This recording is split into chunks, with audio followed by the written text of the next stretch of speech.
What do you think stays with you after you die? Definitely not this body. Nothing you own, not the people you know. Nothing you could really hold on to. So, why do these things matter, right? If we look across time frames, for sure you would say that something that feels good only for a second doesn't matter, right? You wouldn't be pressed if you lost it. Something that you've had for 10 years, rightfully so, I understand why you would be pressed if you lost it. Or if you were to gain something that would give you a lot of satisfaction for a lot of time, then it would make sense in a human perspective. But the thing is, if even at smaller scales we've seen that long-term gratification is better than short-term, we can think even past this life. Because even thinking only in terms of this life is short-term gratification. I'm talking about the soul being eternal, absolutely eternal, not being born and not dying, never being created or destroyed. So what can truly benefit us?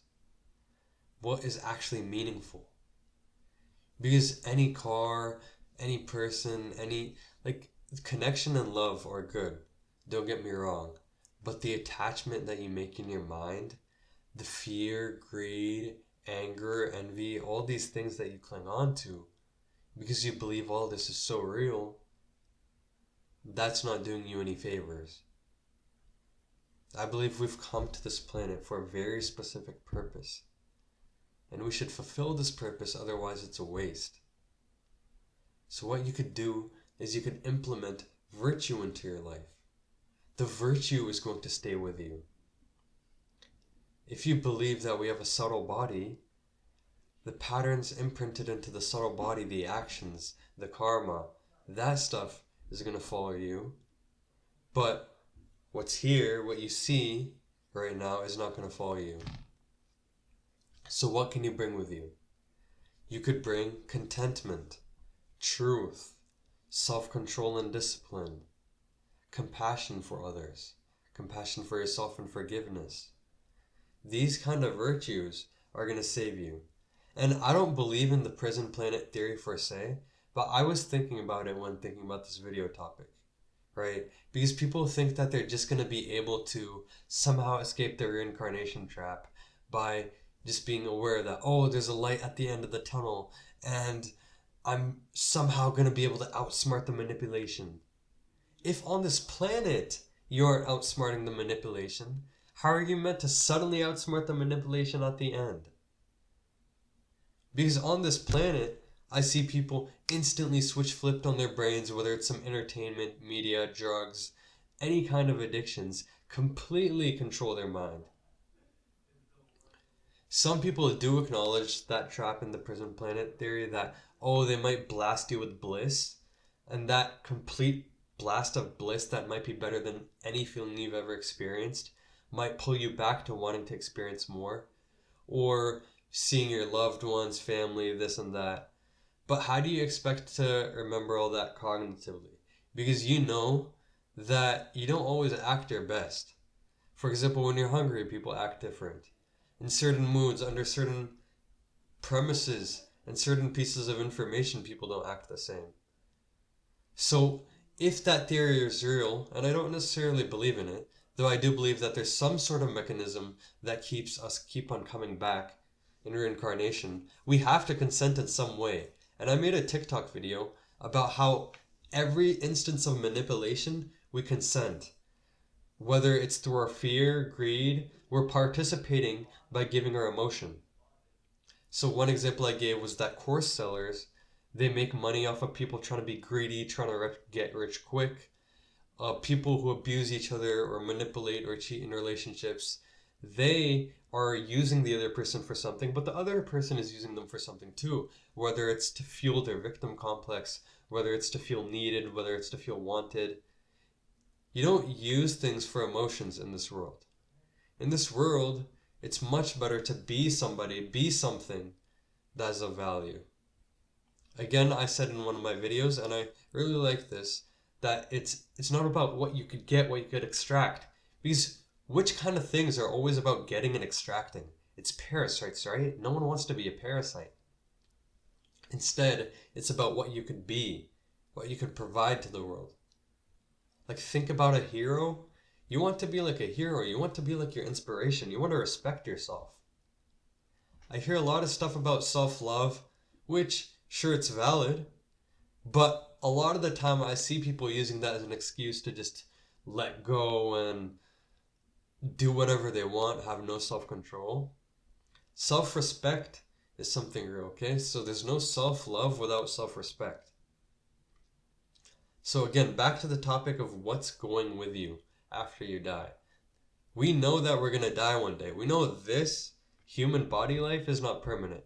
Unless if you're an atheist and you genuinely believe that we're just animals, then sure, like do whatever you want. But we clearly see that doing whatever you want doesn't make you happy. The pleasures that you get in this life fulfill you for maybe 5 seconds, maybe 5 minutes, maybe even 5 hours, 5 days. After that, what about the times you're all alone in your room, you're feeling the hard things? What about the times you're facing your deepest, darkest parts of your inner self? Though those aren't real, your inner self is completely free from that. So, do you think that's going to stop after you die, this body dies? All you've ever known is this awareness, perceiving these things happening, the pleasures, the pains. And if the subtle body does keep on existing, then the similar level of consciousness that you have right now, it makes sense that it would continue even after this animal body is left behind. So we clearly see that the consciousness that we have, we could work on it, and that as we work on it, changes happen.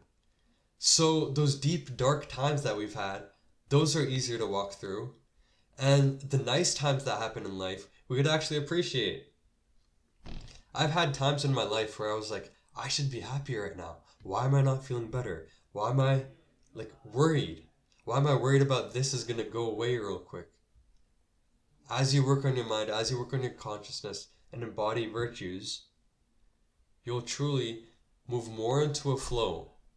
You'll realize that the bad doesn't matter as much, and you'll realize how much good there actually is. So I wrote down a message for myself. I wrote down, be the person you want to be. Thank you, God, for the constant love, support, and opportunity. Let every action and attitude reflect virtue, and be a person you would respect. The virtue is going to stay with you. Even if you think of us as animals, right? You don't think of us as spirit, soul, anything like that. Neuroplasticity.